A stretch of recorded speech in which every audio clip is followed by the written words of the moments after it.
Hi students, நம்ம geographyல third chapter hydrologic cycle அந்த chapter பார்த்துட்டு இருக்கோம்.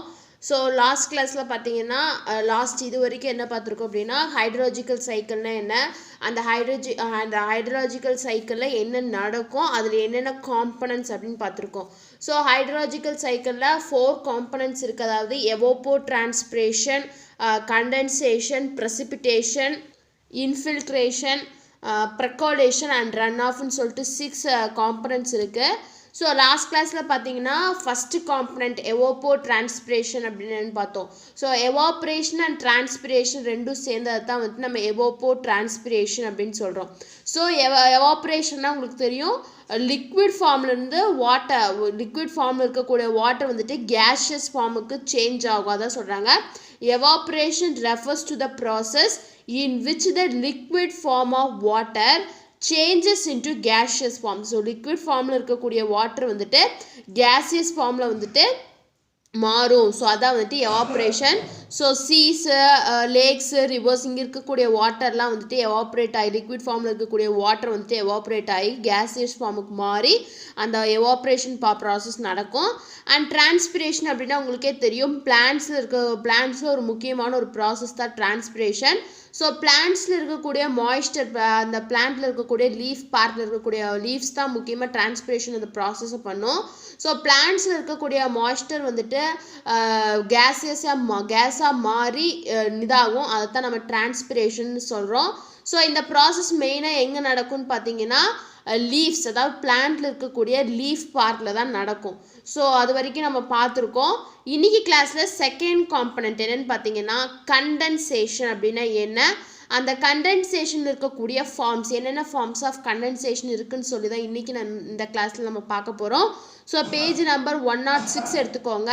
Condensation, it refers to the process in which gaseous form of water changes into liquid form. So எப்படி வந்துட்டு evaporation அப்படிங்கிறது liquid ஃபார்மில் இருக்கக்கூடிய வாட்டர் வந்துட்டு கேஷியஸ் ஃபார்முக்கு சேஞ்ச் ஆச்சோ, அதே மாதிரி கண்டென்சேஷனில் இந்த ப்ராசஸில் என்ன நடக்கும்னு பார்த்தீங்கன்னா கேசியஸ் ஃபார்மில் இருக்கக்கூடிய வாட்டர் எகெயின் வந்துட்டு லிக்விட் ஃபார்முக்கு சேஞ்ச் ஆகும். அதான் சொல்கிறாங்க it refers to the process in which the gaseous form of water changes into liquid form. Condensation generally occurs in the atmosphere when the warm air rises, cools and loses its capacity to hold water vapor.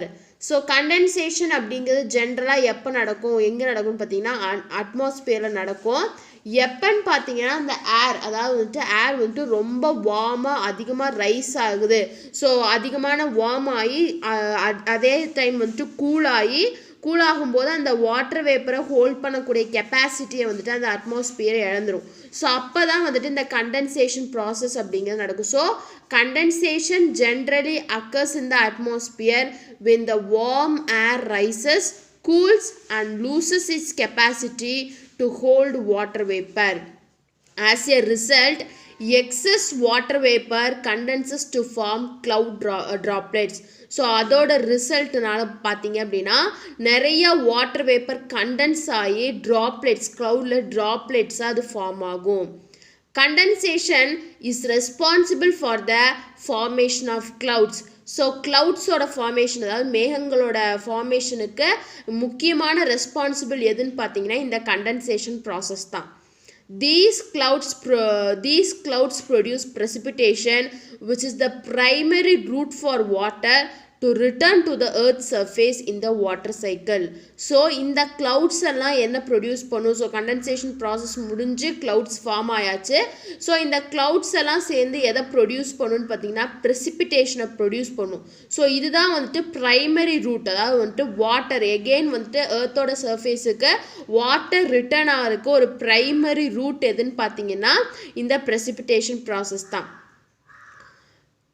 Condensation is the opposite of evaporation. So எவாப்ரேஷனோட opposite தான் என்னென்னு பார்த்தீங்கன்னா condensation. எப்படி வந்துட்டு எவாப்ரேஷனில் liquid ஃபார்மில் இருக்கக்கூடிய water gaseous ஃபார்மில் மாறுது, ஆனால் கண்டென்சேஷனில் கேஷியஸ் ஃபார்மில் இருக்கக்கூடிய வாட்டர் வந்துட்டு லிக்விட் ஃபார்மில் மாறுது. So they are each opposite to each other, ஒன்றுக்கு ஒன்று ஆப்போசிட்டாக இருக்குன்னு சொல்கிறாங்க. So condensation is nothing but it is the process in which the gaseous form of water changes into liquid form. So எப்படி evaporation and condensation அப்படிங்கிறது, evaporation அப்படிங்கிறது வந்துட்டு liquid ஃபார்மில் இருக்கக்கூடிய வாட்டர் கேஷியஸ் ஃபார்முக்கு மாறுறது எவாப்ரேஷன். கண்டென்சேஷனுங்கிறது கேஷியஸ் ஃபார்மில் இருக்கக்கூடிய வாட்டர் வந்துட்டு லிக்விட் ஃபார்முக்கு மாறுறது தான் வந்துட்டு கண்டென்சேஷன். ஸோ இந்த கண்டென்சேஷன் எப்போ ஜென்ரலாக நடக்கும்னு பார்த்தீங்கன்னா அட்மாஸ்பியர் இருக்கக்கூடிய ஏர் வந்துட்டு நல்லா வார்ம் ஆகி கூல் ஆகும்போது அந்த வாட்டர் வேப்பரை ஹோல்ட் பண்ணக்கூடிய கெப்பாசிட்டியை அந்த அட்மாஸ்பியர் லூஸ் பண்ணிடும்.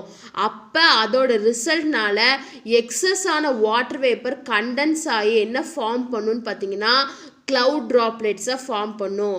ஸோ கண்டென்சேஷனுக்கு க்ளவுட்ஸ் ஃபார்மேஷனுக்கு முக்கியமான ரெஸ்பான்சிபிலிட்டி எதுன்னு பார்த்தீங்கன்னா இந்த கண்டென்சேஷன் ப்ராசஸ் தான். ஸோ எகெயின் இந்த க்ளவுட்ஸ் எல்லாம் என்ன ப்ரொடியூஸ் பண்ணுன்னு பார்த்தீங்கன்னா ப்ரெசிபிடேஷனை ப்ரொடியூஸ் பண்ணும். ஸோ எகெயின் வந்துட்டு எர்த்தோட சர்ஃபேஸை வாட்டர் ரீச் பண்ணுறதுக்கு ஒரு ப்ரைமரி ரூட்டாக எது இருக்குன்னு பார்த்தீங்கன்னா இந்த ப்ரெசிபிடேஷன் தான் இருக்குது. ஸோ கண்டென்சேஷன் அண்ட் எவாப்ரேஷன் ஒன்றுக்கு ஒன்று ஆப்போசிட்டாக இருக்கும் அப்படின்னு சொல்கிறாங்க. நெக்ஸ்ட்டு பார்த்தீங்கன்னா இந்த கண்டென்சேஷன்லேயே நிறையா ஃபார்ம்ஸ் இருக்குது. எப்படி வந்துட்டு இதில் நிறையா ப்ரெசிபிடேஷன்லேயே நிறையா ஃபார்ம்ஸ் இருக்கும். ரெயின், ஃப்ரீசிங் ரெயின், ஸ்னோ, இந்த மாதிரி ப்ரெசிபிடேஷனில் நிறையா ஃபார்ம்ஸ் இருக்கும். அதே மாதிரி கண்டென்சேஷன்லேயும் நிறையா ஃபார்ம்ஸ் இருக்குது. என்னென்ன ஃபார்ம்ஸ்னு பார்த்தீங்கன்னா dew, frost, fog, mist and clouds are the different forms of condensation. So what are the forms of condensation பார்த்தீங்கன்னா 5 forms of condensation. First one is dew and second one is frost. இது ரெண்டுமே பனின்னு சொல்லுவோம்ல, அதான் dew and frost. Next fog, mist அப்படின்னா மூடு பனின்னு சொல்லுவோம். So அதுதான் வந்துட்டு fog and mist. So clouds அப்படின்னா உங்களுக்கு தெரியும் மேகங்கள். ஸோ அதை தான் நம்ம வந்துட்டு cloudsன்னு சொல்லுவோம். ஸோ கண்டென்சேஷனில் இந்த 5 ஃபார்ம்ஸ் இருக்குது. So what are the forms of condensation suppose question rise ஆச்சு அப்படின்னா there are 5 forms of condensation. First one is dew, second one is frost, third one is fog, fourth one is mist and fifth one is clouds. So first பாருங்கள் due. It is a water droplet formed by the condensation of water vapor on a relatively cold surface of an object. So dew அப்படின்னா பனி. So இது வந்துட்டு ஒரு just ஒரு water droplet. எப்படி காலையில் எழுந்திரிச்சு பார்த்தோன்னே அந்த பனி பெஞ்சு ட்ராப்லெட்ஸாக ஒரு ஆப்ஜெக்ட் மேலே, எந்த ஆப்ஜெக்டாக இருந்தாலும் அந்த ஆப்ஜெக்ட் மேலே அந்த ட்ராப்லெட்ஸ் இருக்கும். அதை தான் நம்ம பனின்னு சொல்லுவோம். இது எதனால் ஃபார்ம் ஆகுதுன்னு பார்த்தீங்கன்னா வாட்டர் வேப்பர் வந்துட்டு கண்டென்ஸ் ஆகிறதுனால தான் சொல்கிறாங்க it is a water droplet formed by the condensation of water vapor on relatively cold surface of an object. ஒரு ஆப்ஜெக்டோட ஒரு எந்த ஆப்ஜெக்ட் எடுத்துட்டாலும் அதோட கோல்டு, அதோட சர்ஃபேஸ் ஏரியா வந்துட்டு ரொம்ப கோல்டாக கூலாக இருக்கும்போது அங்கே அந்த வாட்டர் வேப்பர் கண்டென்சேஷன் ப்ராசஸ் நடந்து அது வாட்டர் ட்ராப்லெட்டாக ஃபார்ம் ஆகும் அப்படிங்கிறாங்க.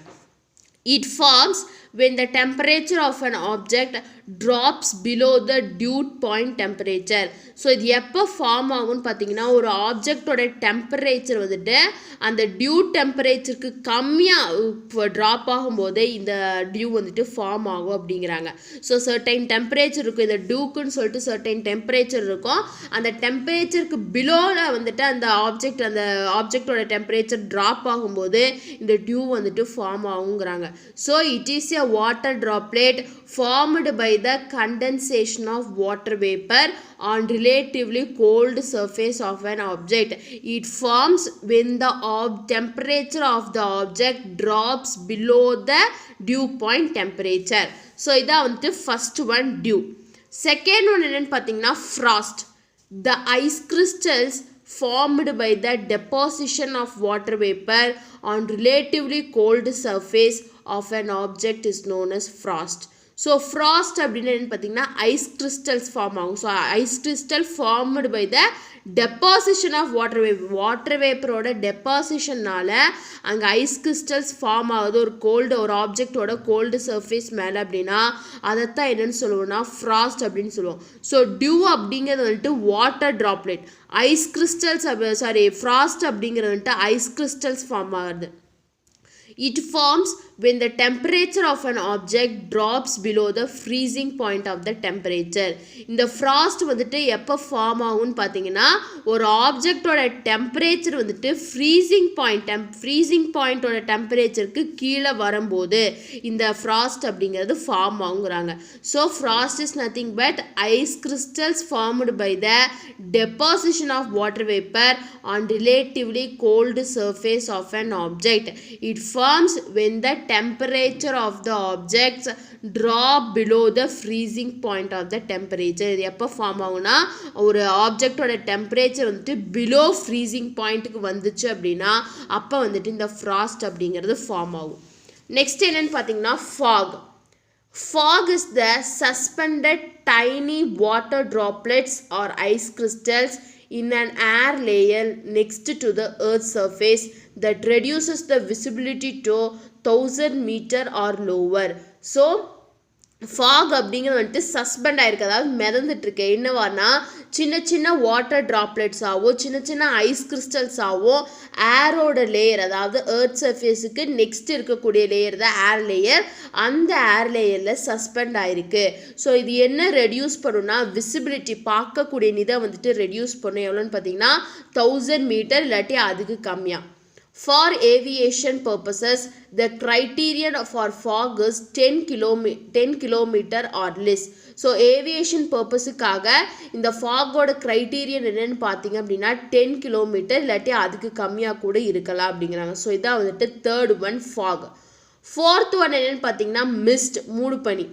Mist is the tiny droplets of water hanging in the air. So mist அப்படிங்கிறது வந்துட்டு ஒரு டைனி ட்ராப்லெட்ஸ், வாட்டரோட சின்ன சின்ன ட்ராப்லெட்ஸ் தான். அது எங்கே ஹேங் ஆகிருக்கு, எங்கே தொங்கிட்டு இருக்குன்னு பார்த்தீங்கன்னா ஏரில் வந்துட்டு இருக்குங்கிறாங்க. ஸோ ஹேங்கிங் அப்படின்னா தொங்குறது, நம்ம போடுற இயர்ஸ் கமல் போடுறது ஹேங்கிங் மாடல்னு சொல்கிறோம்ல, தொங்குற மாடல் அப்படின்னு. ஸோ அது மாதிரி தான். So mist is the tiny droplets of water hanging in the air.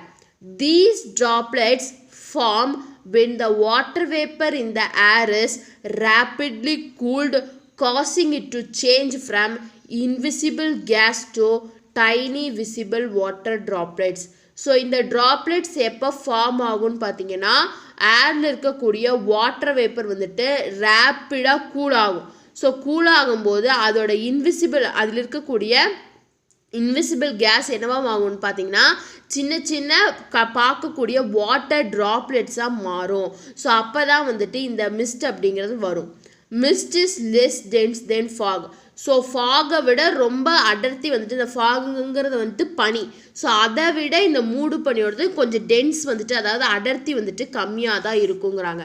So mist is the tiny droplets of water hanging in the air. These droplets form when the water vapor in the air is rapidly cooled, causing it to change from invisible gas to tiny visible water droplets. So வந்துட்டு mist is less dense than fog. Next is fifth form என்னன்னு பார்த்தீங்கன்னா clouds. எல்லாத்துக்கும் தெரிஞ்சிருக்கும் மேகம். Clouds consists of tiny water droplets or ice particles which are so small and light in weight. So க்ளவுட்ஸில் என்ன இருக்குன்னு பார்த்தீங்கன்னா சின்ன சின்ன டைனி வாட்டர் ட்ராப்லெட்ஸ் இல்லாட்டி ஐஸ் பார்ட்டிகல்ஸ் வந்துட்டு இருக்கும். அது எப்படி இருக்குன்னா ரொம்பவே ஸ்மாலாகவும் இருக்கும், அதோட வெயிட்டும் வந்துட்டு ரொம்ப லைட்டாக இருக்கும். Clouds are formed by microscopic drops of water or by some small ice crystals. So clouds எதனால் ஃபார்ம் ஆகிருக்குன்னு பார்த்தீங்கன்னா மைக்ரோஸ்கோபிக் ட்ராப்ஸ் ஆஃப் வாட்டர்னால் நமக்கு கண்ணுக்கே தெரியாத வாட்டர் ட்ராப்லெட்ஸ்னால ஃபார்ம் ஆகிருக்கு, இல்லைன்னா சின்ன சின்ன ஐஸ் கிறிஸ்டல்ஸ்னால ஃபார்ம் ஆகிருக்கு. The size of the droplets generally range from a couple of microns to 100 microns. So அந்த க்ளவுட்ஸை ஃபார்ம் பண்ணியிருக்கக்கூடிய வாட்டர் ட்ராப்லெட்டோட சைஸ் ஜென்ரலாக எவ்வளோ இருக்குன்னு பார்த்தீங்கன்னா, எவ்வளோ வேரி ஆகும்னு பார்த்தீங்கன்னா 100 மைக்ரான்ஸ் கப்புள் ஆஃப் மைக்ரான்ஸ்லேருந்து 100 மைக்ரான்ஸ் வரைக்கும், கப்புள் ஆஃப் மைக்ரான்ஸ்னால் 2 மைக்ரான்ஸ்லேருந்து 100 மைக்ரான்ஸ் வரைக்கும் அதோட ரேஞ்ச் வந்துட்டு வேரி ஆகும். When the size of the water droplets exceeds 100 microns, it becomes raindrops. So அந்த வாட்டர் ட்ராப்லெட்ஸோட சைஸ் வந்துட்டு 100 மைக்ரான்ஸை தாண்டிடுச்சு அப்படின்னா அப்போ தான் நமக்கு வந்துட்டு ரெயின் ட்ராப்ஸாக, அதாவது மழை வரும்போது அந்த ரெயின் ட்ராப்ஸாக நமக்கு வருது அப்படின்னு சொல்கிறாங்க. ஸோ இதான் வந்துட்டு next 5th form clouds. So clouds எதனால் ஃபார்ம் ஆயிருக்கு? It is formed of tiny water droplets or ice particles which are too small and light in weight. So they are microscopic drops of water or by small ice crystals. So the size of the droplets generally vary from couple of micron to 100 micron. If the size of the water droplets exceeds 100 microns, it becomes raindrops. எப்போ அந்த micron அந்த water ட்ராப்லெட்டோட size வந்துட்டு 100 மைக்ரான்ஸை தாண்டுதோ அப்போ நமக்கு அது rain ட்ராப்ஸாக எர்த்தை வந்துட்டு reach பண்ணிடும் அப்படின்னு சொல்கிறாங்க. ஸோ இதான் வந்துட்டு 5th ஃபார்ம் ஆஃப் கண்டென்சேஷனில் 5th ஃபார்ம். ஸோ நம்ம இன்றைக்கி கிளாஸில் என்ன பார்த்துருக்கோம்னா கண்டென்சேஷன் அப்படின்னா என்ன, அது எப்படி நடக்குது, எப்போ நடக்குது, எங்கே நடக்குதுன்னு பார்த்தோம். அதே மாதிரி கண்டென்சேஷனில் இருக்கக்கூடிய ஃபார்ம்ஸ் 5 ஃபார்ம்ஸ் டியூ,